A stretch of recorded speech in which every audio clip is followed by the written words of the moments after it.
উস্কিয়ে দিতে পারে। এবং একটা চক্র কিন্তু সবসময় তৎপর আছে, তারা কিন্তু চেষ্টাই করছে যে যে কোনো একটা সুযোগ পেলেই তারা বাংলাদেশের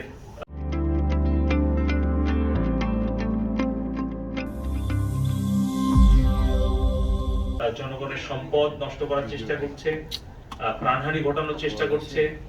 তারা কিন্তু থেমে নেই, তারা দেশে বিদেশে খুব সক্রিয় আছে।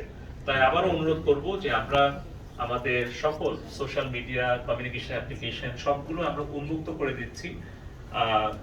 আমাদের ইন্টারনেটের সর্বোত্তম ব্যবহারটা আমরা যেন ইতিবাচক করি, কিন্তু ইন্টারনেটের সোশ্যাল মিডিয়ার কোনো নেতিবাচক ব্যবহার যেন আমরা না করি।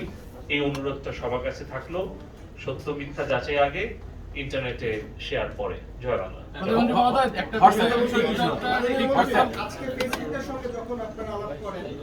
ফেসবুক কি আপনাদের কাছ থেকে কোনো গাইডলাইন চেয়েছে কিনা? বিশেষ করে আমরা বিটিআরসি থেকে আজ পর্যন্ত আপনার আমাদের স্বাধীনতা, আমাদের ধর্মীয় অনুভূতি, আমাদের সামাজিক প্রেক্ষাপট, আমাদের সংবিধান, এইগুলো নিয়ে আমরা কোনো গাইডলাইন, কোনো কমিউনিটি গাইডলাইন ফেসবুককে আমরা প্রোভাইড করেছি কিনা? আমরা আমাদের যে সংবিধান এবং আমাদের যে টেলিকম আইন এবং সাইবার সিকিউরিটি আইন, এটা উল্লেখ করেছি। এবং আমরা ফেসবুক, ইউটিউব, টিকটক তিনটা প্রতিষ্ঠানকেই বলেছি যে তারা যেন স্থানীয়ভাবে তারা ফ্যাক্ট চেকার এবং তাদের লিগ্যাল অ্যাডভাইজার এবং লিগ্যাল টিমটা এমন কাউকে তারা মনোনীত করে যাদের আসলে বাংলাদেশের ইতিহাস, ঐতিহ্য, মূল্যবোধ, ধর্মীয় অনুভূতি এবং আইন সম্পর্কে পরিষ্কার ধারণা থাকে।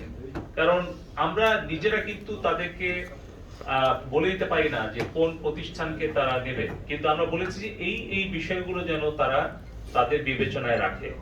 আর আমরা বলেছি যে তারা যদি তাদের এআই টুলও ডেভেলপ করে, তাহলে ডেভেলপটা কে করছে, কারা ডেভেলপার, তারা কোন কোন কিওয়ার্ড সিলেক্ট করে দিচ্ছে বা কোন কোন বিষয়গুলো তাদের এআই টুলকে ট্রেন আপ করছে, সেটার উপরেও কিন্তু সেই এআই টুলটা বিহেভ করবে। মানে তারা কোনো কমিউনিটি গাইডলাইন চায় না আমাদের কাছে, বা আমরা প্রোভাইড করি না। আমাদের কাছে কমিউনিটি গাইডলাইন তারা আজকের মিটিং এ এটা আলোচনা হয়েছিল।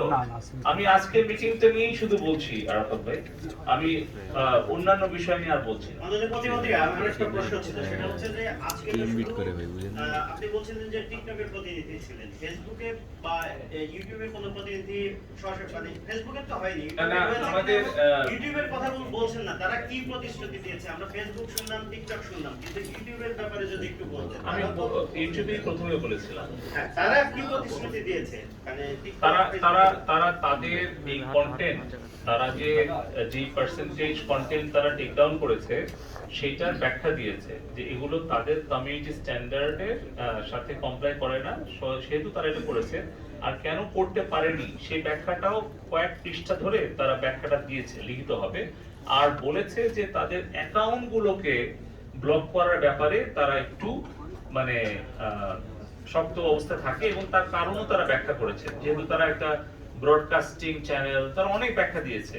মানে আপনাদের নিজস্ব ইউটিউব চ্যানেল আছে যারা মেইন স্ট্রিম মিডিয়া, সো বিভিন্ন কন্টেন্ট আছে, ওরা বেশি করে বলছে যে তারা বেশিরভাগ সময়ে তারা চায় যে কোনটা কোন বয়সের জন্য অ্যাপ্রোপ্রিয়েট আর কোনটা কি ধরনের কন্টেন্ট, এই ধরনের যদি কেউ ব্যানার বা কোনো ডিসক্লেমার দিয়ে দেয় তখন তাদের পক্ষে আসলে তাদের রুলস অনুযায়ী ব্যবস্থা নেওয়া কঠিন হয়। তারপরেও তারা বিস্তারিত ব্যাখ্যা দিয়েছে যে কোন কোন জায়গাতে তারা আমাদের সহযোগিতা করতে পারলো আর কোন কোন কন্টেন্ট টেকডাউনের জন্য করতে পারলো না, সেই বিষয়ে ভবিষ্যতে তারা আরো ক্লোজলি কাজ করবে এবং তারা আগামী দিনে সরাসরি আরেকটা বৈঠকে সময় চেয়েছে।